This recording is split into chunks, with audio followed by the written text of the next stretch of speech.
Hey,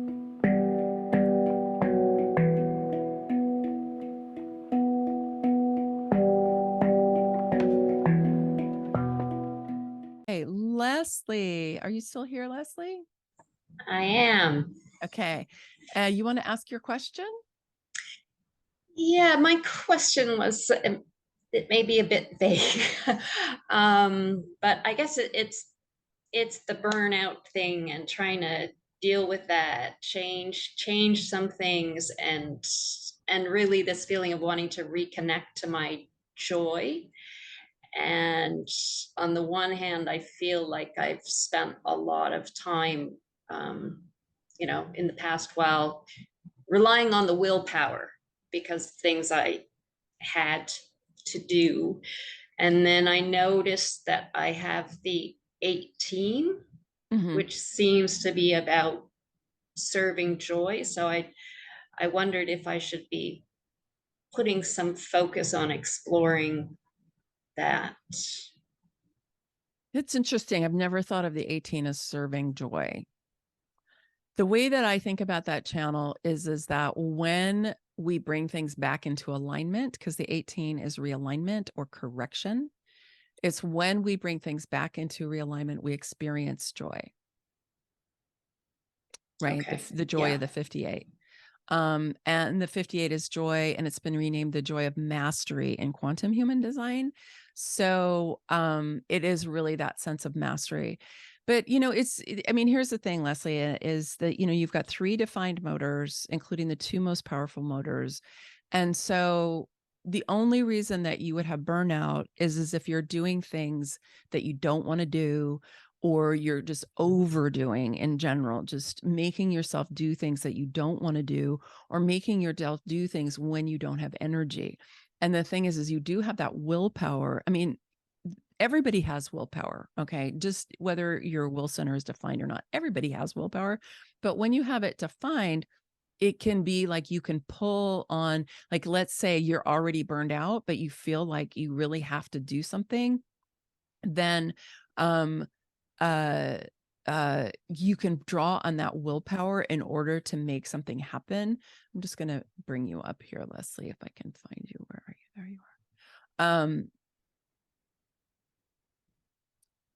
Uh, and it's when you use willpower to make yourself do stuff that either you don't want or you don't have energy for, or both, that you can fry yourself, Yeah. even with 3 defined motors. And if you've been doing that habitually, then you need to stop doing that. Yes. Yes. No, I am very aware that I have very much hit a wall, and Because some things have changed, so I don't have to look after as much as I did. So right, right. yeah, And the work that you were doing, Leslie, is pretty energy intensive. I yeah, mean, it's energy intensive, it's emotionally intensive. You know what I mean? It's physically intensive. I mean, it's intensive like on all levels, right? hmm, And that's that kind of work, because she was a caregiver, right? It's like that yeah, kind of work is hard on anybody. I mean, here you are, you got 3 motors, and you got burned out doing it, right? And so there's both just the intensity of doing that work over a period of time. I think caregivers just kind of burn out. I mean, it yeah, happens, right? Yeah. But it's part of the nature of the work, for many people, not everybody, but for many people. mm, But then, especially if you add on to it that it's not, you didn't want to do it after a certain point, right? And you kind of kept doing it, right? That's when you really you start digging to the bottom of the well. You know what I mean? It's like, I gotta go do this. And the thing is with that will center, when you do that, if you drain, like the way Karen likes to talk about the will center is like a bank. And if you drain it all the way down, right, you get to a mm, 0 balance, and then you start going in the red with that will center, that can be pretty significant burnout. And so the thing is you want to be putting energy back into that will center. You want to be replenishing and rejuvenating yourself. So, obviously the first thing is to stop doing the thing that started the burnout in the first place. And then it just really be taking good care of yourself and making your well-being your priority. yes. There's not a super magic formula about that one. No, no. I mean, I think I'm exploring a lot more with permission right now. Just Mhm. giving myself permission Good.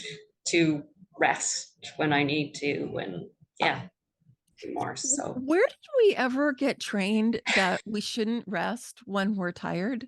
Or, we don't eat if you're hungry, right? It's one of those things the Buddhists say. They're like, you want to have a good life? It's like, rest when you're tired, eat when you're hungry, don't eat when you're not hungry. It's like yeah. these things, because our bodies are really wise and they're telling us, guess what? We're out of fuel right now. You need to go and chill out. And you're like, oh no, I have to keep going. It's like, no wonder we have an epidemic of burnout, right? I mean, the other place to look at it for you, Leslie, for all of us is worthiness. Mm. Worthiness, because worthiness is in the will center. And so when we are really using that willpower and we're using the will center, and if we have a lack of self-worth, really challenging combination. So I would say the other piece is just to work on your worthiness, which is something I think all of us can work on. Yeah. Okay, great. Thank Okay, you. thank you.